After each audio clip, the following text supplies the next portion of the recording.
मोदी सरकार किसानों की आय दोगुना करने के लिए एक के बाद एक कदम उठा रही है।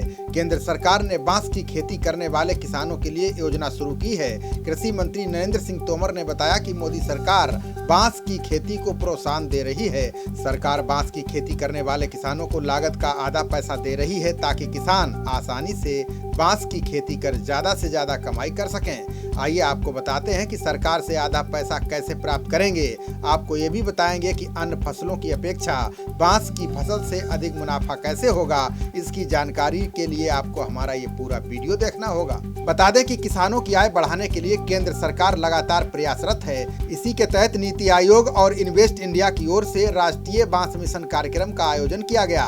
केंद्रीय मंत्री नरेंद्र सिंह तोमर ने कार्यक्रम को संबोधित किया। उन्होंने कहा कि मोदी सरकार बांस की खेती और किसानों के अधिक लाभ के लिए प्रयासरत है।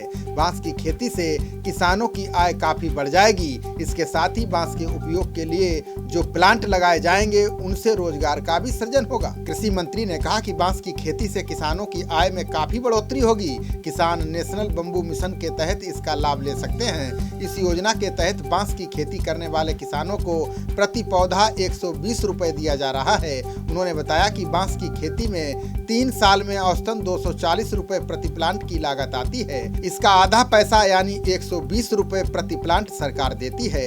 इसके अलावा सरकार किसानों को फ्री में बांस का पौधा भी दे रही है।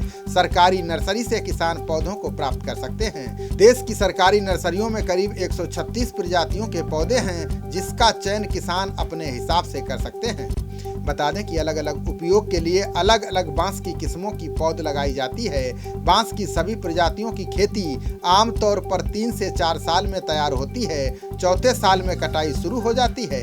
1 हेक्टेयर में 1500 से लेकर 2500 पौधे लगा सकते हैं। 4 साल के बाद 3 से 3.5 लाख रुपए की कमाई शुरू हो जाती है।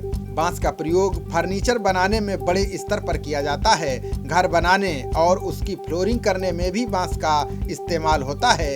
इसके अलावा हैंडीक्राफ्ट और ज्वेलरी बनाने में भी इसका प्रयोग होता है।